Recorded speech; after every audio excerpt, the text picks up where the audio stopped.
Hello student, मैं सरताज sir स्वागत है आप सभी का बहुत बहुत हमारे यूट्यूब चैनल पे। तो स्टूडेंट्स आइए आज के इस वीडियो में हम अर्धवार्षिक परीक्षा 2023-24 विषय गणित कक्षा 9वीं जो कि सेट ए है, इसका हम इसमें जो एक अंक वाले प्रश्न हैं वस्तुनिष्ठ प्रश्न, इसका हम हल आपको देने वाले हैं। तो स्टूडेंट्स चलिए शुरू करते हैं। और ये जो वीडियो होने वाला है ये बहुत ही महत्वपूर्ण वीडियो इसलिए है क्योंकि आप सभी पेपर देके आ गए होंगे, तो इस वीडियो के माध्यम से आप अपने आंसर मिला सकते हैं और चेक कर सकते हैं कि आपने कितने आंसर सही किया है और कितने गलत। और फिर आने वाले वीडियो में हम इसका पूरा सॉल्यूशन भी और इसका एक्सप्लेनेशन भी हम आपको देने वाले हैं। तो चलिए शुरू करते हैं। शुरू करने से पहले एक रिक्वेस्ट है, यदि आप हमारे चैनल को पहली बार विजिट कर रहे हैं तो चैनल को सब्सक्राइब जरूर करें और बेल आइकन दबाएं ताकि आसानी से हमारी वीडियो आप तक पहुंच सकें और आप बहुत अच्छे से मैथमेटिक्स को सॉल्व कर सकें। तो चलिए स्टूडेंट्स, सबसे पहला यहाँ पर प्रश्न है, सही विकल्प चुनकर लिखिए, है ना। तो सही विकल्प चुनकर लिखना है, जिसमें पहला सवाल है कि एक परिमेय तथा एक अपरिमेय संख्या का योगफल या अंतर सदैव एक संख्या होती है। तो जब भी स्टूडेंट अपरिमेय संख्या के साथ यदि कोई भी संख्या को जोड़े, चाहे वो अपरिमेय जोड़े चाहे परिमेय जोड़े, वो हमेशा क्या होता है, अपरिमेय संख्या ही होता है। इसका सही आंसर है ऑप्शन नंबर बी। ठीक है, चलिए अब स्टूडेंट यहाँ पर दूसरा प्रश्न दिख रहा है, प्रश्न क्रमांक 1 का दूसरा है कि एक ब्रैकेट में लिखा है 3 धन करनी 3 और दूसरे ब्रैकेट में लिखा है 3 ऋण करनी 3। तो स्टूडेंट ऐसे सवाल में आपको पता होगा कि ये a plus B A minus B का फॉर्म दिख रहा है। तो आपको यहाँ पर पहले a का काम 3 कर रहा है, 3 का वर्ग हो जाएगा 9 माइनस करनी 3 का वर्ग हो जाएगा 3, तो 9 में से 3 गया आ गया 6। अब 6 कहाँ दिखाई दे रहा है स्टूडेंट, हमको ऑप्शन नंबर डी पे। तो इसलिए इसका सही आंसर क्या हो जाएगा, ऑप्शन नंबर डी। निम्नलिखित में बहुपद नहीं है। तो स्टूडेंट इसमें बहुपद नहीं है, तो बहुपद नहीं होता जिसमें चर की घात क्या होना चाहिए, पूर्ण संख्या नहीं है, तो वो बहुपद नहीं होगा। तो इसका ऑप्शन नंबर बी बिल्कुल सही होगा, ये बहुपद नहीं है। इसी तरीके से अगला प्रश्न जो दिया है चौथा है कि बहुपद एक्स स्क्वायर प्लस 3x की power 4 plus x minus 4x cube plus 7 की घात है। तो स्टूडेंट जब भी हम बहुपद की घात निकालना होता है तो हम उसमें चर की उच्चतम घात देखते हैं। तो सबसे ज्यादा चर की उच्चतम घात हमको कितनी दिख रही है स्टूडेंट, 4 दिखाई दे रही है। तो 4 हमको सबसे उच्चतम घात दिखाई दे रही है, तो इसका सही आंसर होगा 4 कहां दिख रहा है, ऑप्शन नंबर बी पे। इसलिए इसका सही आंसर होगा ऑप्शन नंबर बी 4। ठीक है, चलिए अब है 3/4 में से 1/4 को घटाने पर प्राप्त होता है। तो स्टूडेंट जैसे हम इसको घटाएंगे तो 3 हर समान है तो 4 आ जाएगा, 3 में से 1 घटाएंगे तो हो जाएगा 2। अब 2 1 कम 2, 2 दूनी 4, यानी 1/2 कहां पर दिखाई दे रहा है स्टूडेंट, ऑप्शन नंबर ए पर। तो इसका सही आंसर हो जाएगा ऑप्शन नंबर ए। चलिए अब आगे बढ़ते हैं, समीकरण y बराबर 3x प्लस 5 का हल। अब हमको हल बताना है स्टूडेंट। तो हल आप याद रखो स्टूडेंट कि जब भी हमको 2 चर वाला रैखिक समीकरण दिया है तो उसके अनंत हल होते हैं, अनेक हल होते हैं अपरिमित रूप से। तो ये कहां पर दिखाई दे रहा है हमको, सी नंबर पे। इसलिए इसका सही आंसर होगा सी, अपरिमित रूप से अनेक हल। चलिए अब क्वेश्चन नंबर 2 पे आते हैं, रिक्त स्थान की पूर्ति कीजिए। तो स्टूडेंट अब रिक्त स्थान की पूर्ति क्या है, चलिए इसको भी देख लेते हैं। तो रिक्त स्थान की पूर्ति है कि बिंदु 0-5 कौन से अक्ष पर स्थित होगा।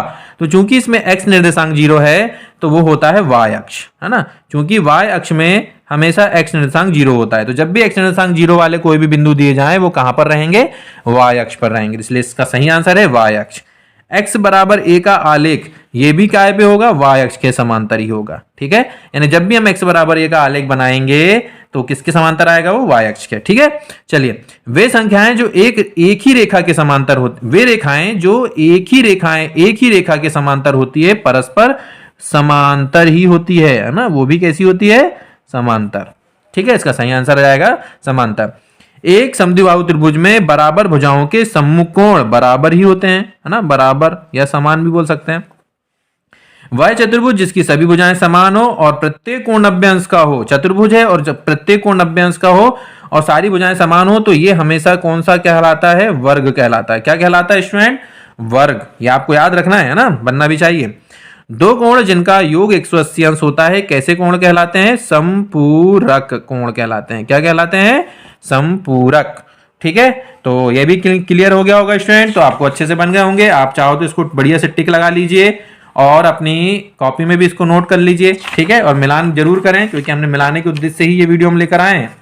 चलिए आगे बढ़ते हैं, प्रश्न क्रमांक 3 है हमारे पास स्टूडेंट कि निम्नलिखित के लिए सत्य असत्य बताना है। चलिए सत्य असत्य, 59 में यदि हम 8 का भाग देंगे ना, 8 का पहाड़ा पढ़ लीजिए, तो 80 सती 56 होता है, तो ये 3 ज्यादा है, मतलब शेषफल 3 बचना चाहिए। तो ये शेषफल कितना बता रहा है, 5।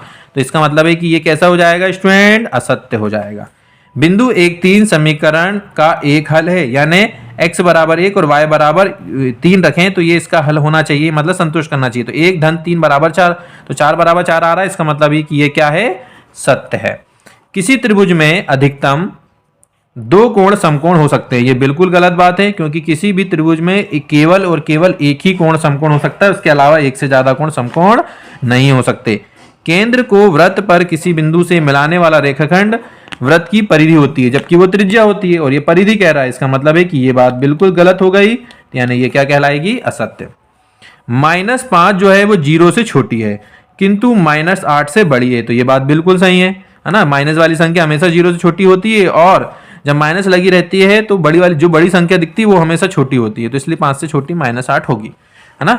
ऋजु कोण का माप 180 अंश होता है, ये बिल्कुल सही है कि 180 अंश के कोण को ही तो ऋजु कोण कहते हैं अपन, है ना। चलिए अब आते हैं सही जोड़ी मिलान करिए। तो आयत है एक, तो आयत क्या है एक में, इसमें से यदि हम देखेंगे तो वो क्या होगा, चतुर्भुज। तो इसको आप चाहो तो चतुर्भुज इसके सामने हो जाएगा।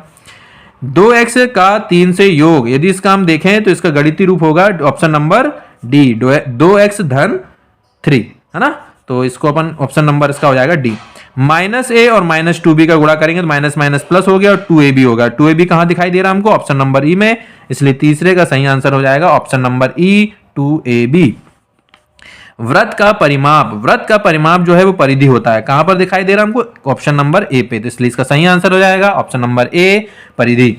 समकोण हमेशा 90 अंश का होता है, कहां है 90 अंश, ऑप्शन नंबर सी पे, तो ये ऑप्शन नंबर सी में पहुंच गए अपन, इसका सही आंसर हो गया 90 अंश। 3 भुजाओं वाली एक बंद आकृति तो वो त्रिभुज होती है, वो कहां पर है, ऑप्शन नंबर बी पे, तो इसलिए इसका सही आंसर हो गया ऑप्शन नंबर बी। तो उम्मीद करते हैं सही जोड़ी भी आपको क्लियर हो गई होगी। चलिए आगे बढ़ते हैं।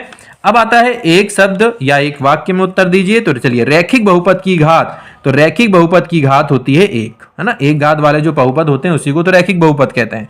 तो रैखिक बहुपद की घात कितनी होती है स्टूडेंट, एक होती है।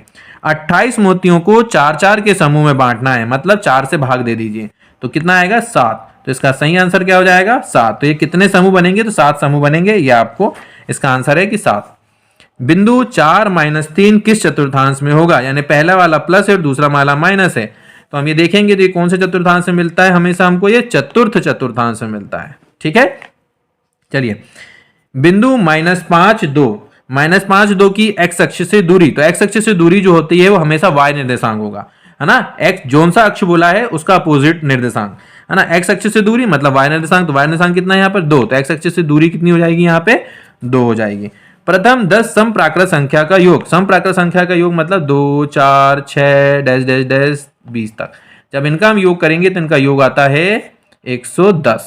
कितना आता है स्टूडेंट 110, तो ये कुछ नहीं लिखना, इसका सही आंसर है 110, ठीक है।